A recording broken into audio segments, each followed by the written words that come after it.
Here we are again. Okay, it's now the second half of the semester. It's spring semester 2020. We're all at home. Now we have protesters out there screaming about how their rights are being denied. That's nice. Let's see how they feel if they get sick. And they'll be complaining about how we opened it up too fast. Anyway, here we are. Your subject, interest groups. The thought of interest groups, you can see that. Just watch the TV today. These are pressure groups. There are 4,500 when I started teaching.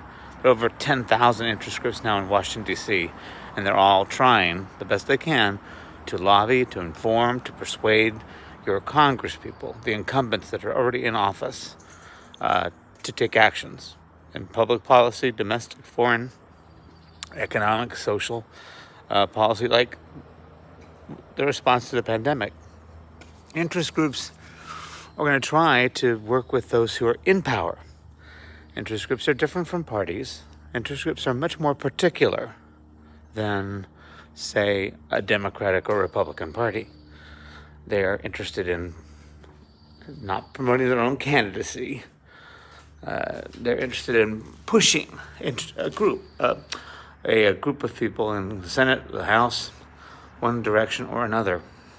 So our job this week for the Poli-Sci 1 is to figure out, okay, what interest groups do, where interest groups hit in the House and Senate, and that's the next step. House and Senate are the lower house and the upper house of the U.S. Congress. So that's your focus. Interest groups, what they do, what they're organized to do, and they're trying, of course, if they can, to change public policy in the direction that favors their clients. Some of the individuals who are in D.C. are attorneys, and some of them have experience in the Congress. Some have been around a long time. They're called inners and outers. They go into Congress, they leave, they go out, they go into the corporate, domain, and then they become very fluent by being extremely effective because they know the legislative system. So far notes. What they do,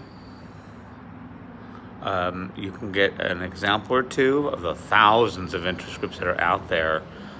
The National Manufacturing Association, for example, even Greenpeace. My God, there's so many.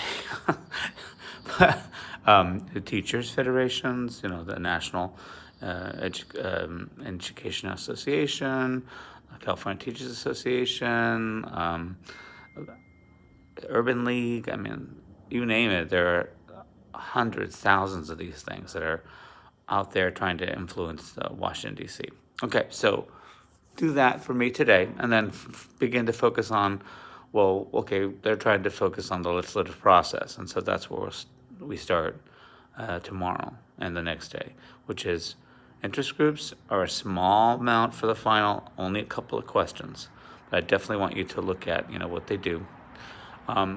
Their purpose, of course, is trying to influence Nancy Pelosi and McConnell. Nancy is the House Speaker. So 3 things for the legislative process: what they do, who the players are, how they're organized, and the impact on policy for both interest groups, the House Representatives, and the Senate. So do that for me starting today. Read up on interest groups, move to the House of Representatives, then move to the Senate. And either do that through OpenStax, which is at our Canvas pages, and you can even look on, if it's not on Canvas, look it online, or take a look at Global ICM today. Okay, keep up, don't fall behind. 8 weeks to go, long time, 2 months, yikes. Hang in there, okay, Godspeed, take care. I'll talk to you more about this stuff in my formal lecture for Monday, Wednesday classes at 2 o'clock and 3:45 today, and at 6.